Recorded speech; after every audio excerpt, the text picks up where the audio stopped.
गंगे, हरे हरे महादेव शंभो, काशी विश्वनाथ गंगे, हरे हरे महादेव शंभो, काशी विश्वनाथ गंगे, काशी विश्वनाथ गंगे, गौरा पार्वती संगे, हरे हरे महादेव शंभो, काशी विश्वनाथ गंगे, हरे हरे महादेव शंभो, काशी विश्वनाथ गंगे।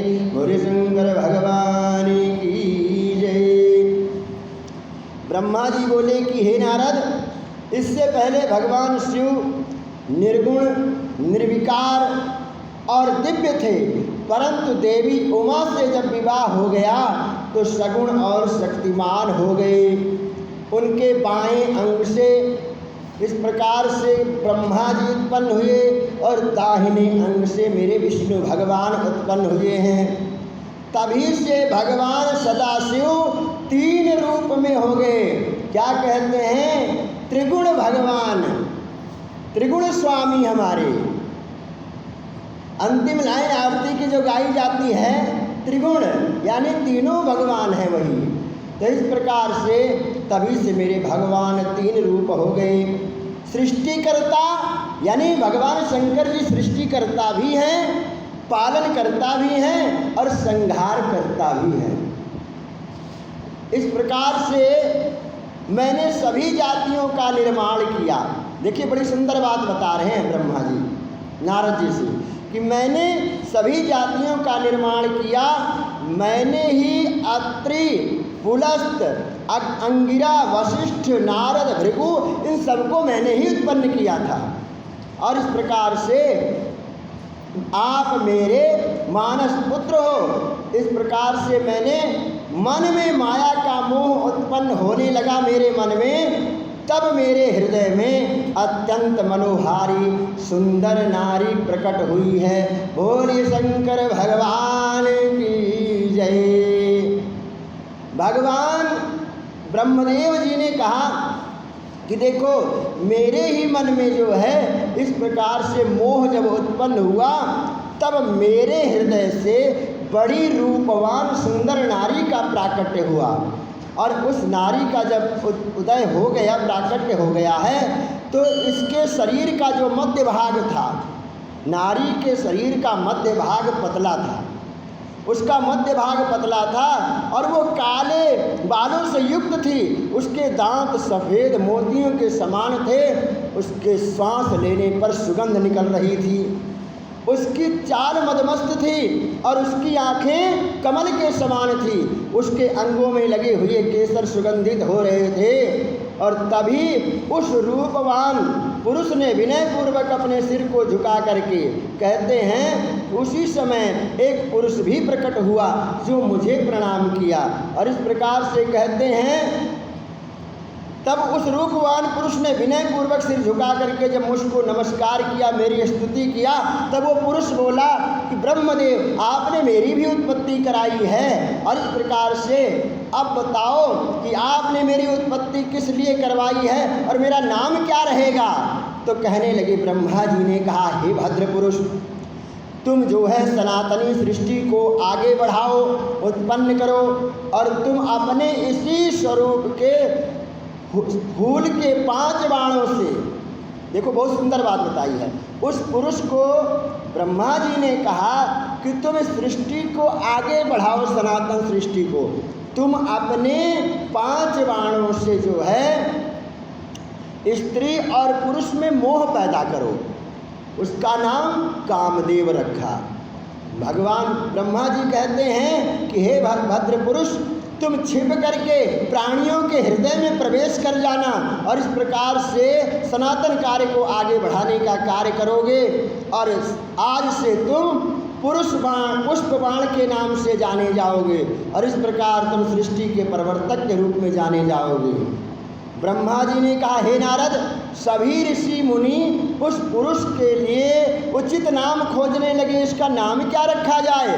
तो कहते हैं कि सब लोग विचार करके बोले कि भैया तुमने उत्पन्न होते ही ब्रह्मा जी का मन मंथन कर दिया, यानी ऐसा पुरुष पैदा हुआ जो स्वयं ब्रह्मा जी का ही मन मंथन कर दिया, इसलिए तुम्हारा पहला नाम मनमथ होगा और दूसरा नाम तुम्हारे जैसा इस कैलाश में कोई नहीं है, इसलिए तुम्हारा नाम काम होगा।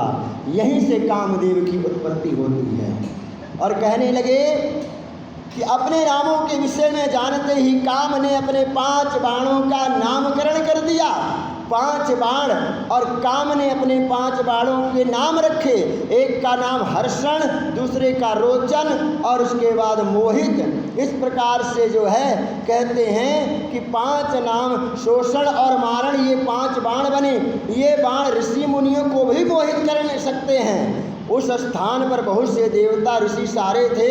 उस समय वहीं पर जब जहाँ पर सारे देवता मुनि थे, वहीं पर जो ब्रह्मा जी के द्वारा कन्या उत्पन्न हुई थी जिसका नाम संध्या पड़ा, संध्या भी वही थी नारी।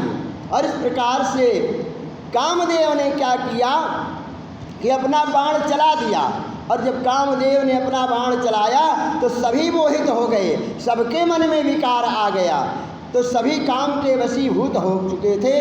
प्रजापति, मरीचि, अत्रि, दक्ष आदि सब मुनियों के साथ ब्रह्मा जी भी काम के, बताओ उन्हीं से उत्पन्न कामदेव, वो भी काम के वशीभूत हो गए। और इस प्रकार से कहने लगे कि ब्रह्मा जी काम के वश में होकर के संध्या को स्वयं पाने की इच्छा करने लगे। ऐसा विकार आ गया उनके भी मन में। ब्रह्मा जी व उनके मानस पुत्रों सभी को एक कन्या पर मोहित होते देख करके धर्म को बड़ा दुख हुआ।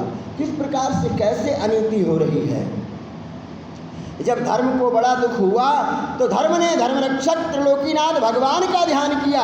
तब मुझे देखकर शिव जी आए और शिव जी हंसने लगे, कहने लगे, हे ब्रह्मा जी, आप जो है अपनी जो पुत्री है जिसके द्वारा आज आप जो आपसे ही उत्पत्ति हुई है, आप उसी के प्रति कैसे मोहित हो गए।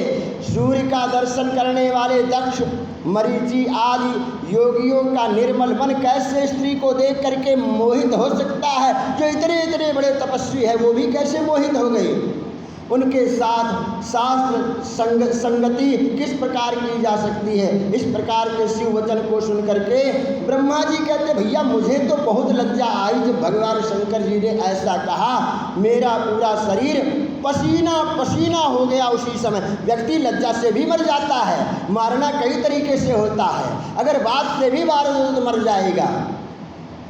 अगर कोई इज्जतदार व्यक्ति है और उसको बात से मारना शुरू कर दो तो समझ लो स्वयं ही मर गया है।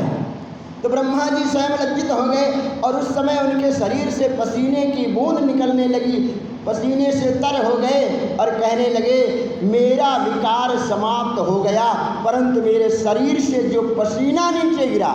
देखिए भगवान की लीला है ये सारी कथाएं। मेरा शरीर मन शांत तो हो गया, लेकिन जो मेरे शरीर से पसीने की बूंद नीचे गिरी, यहीं से उन्हीं पसीने की बूंद से पितरों की उत्पत्ति हुई है। बोले शंकर भगवान की जय। यहाँ पर कथा देखो मोड़ ले लिया, पितरों की उत्पत्ति, पितर लोग पैदा हो गए। ये लीला होनी थी, नहीं तो पितर कहाँ से आते। तो ब्रह्मा जी कहते हैं, नारद जी जब मेरे शरीर से पसीने की बूंद गिरी तो वहीं से पितृ पैदा हो गए। वो सब पितृ गण बन गए और उनमें से 64,000 आग्नेय और पितृगण उत्पन्न हुए और 86,000 बहिष्पत पितर हुए और एक वर्ण सर्वगुण संपन्न अति सुंदर कन्या भी उत्पन्न हुई। पितृ भी पैदा हुए हमारे पसीने की बूंद से और एक सुंदर कन्या भी उत्पन्न हुई। 86 इस प्रकार से कहते हैं जिसका नाम रति रखा गया। जो कन्या उत्पन्न हुई उसका नाम रति पड़ा। उसका रूप सौंदर्य देख करके ऋतु आदि सभी जो है मोहित हो गए। अनेक पितरों की जो उत्पत्ति हुई, इस प्रकार संध्या से बहुत से पितरों की उत्पत्ति हुई। यानी विकार कहाँ से आया था ब्रह्मा जी को, संध्या को देख करके पसीने की बूंद आई, उससे जो है पितर की उत्पत्ति हो गई है। और कहते हैं इस प्रकार से ये किसके पुत्र माने जाएंगे, संध्या के पुत्र। जो संध्या देवी उत्पन्न हुई थी। शिव जी की तो वहाँ से अंतर ध्यान हो गए और इस प्रकार से ब्रह्मा जी कामदेव पर क्रोधित हो गए। ब्रह्मा जी ने कहा, अरे कामदेव, तुमने अपना ये अस्त्र मुझ पे ही क्यों चलाया? मैंने ही तो तुम्हें उत्पत्ति किया। कहते जिसको पालो वो स्वयं ही काल बन जाता है। ब्रह्मा जी कहते हैं तुमने मुझे ही क्यों जो है इस प्रकार से अपने काम के वशीभूत कर लिया। और कहते हैं मैंने काम को शिव बाण से भस्म होने का शाप दे दिया कि हे कामदेव, एक दिन तुम भगवान शंकर जी के द्वारा भस्म हो जाओगे। मैंने उसको जब शाप दे दिया तो ये सुनकर के काम रोने लगा और इस प्रकार से स्तुति करने लगा, प्रभु मुझे क्षमा करो। तब काम ने कहा, हे प्रभु, आपने ही तो मुझे वर देते कहा था कि ब्रह्मा विष्णु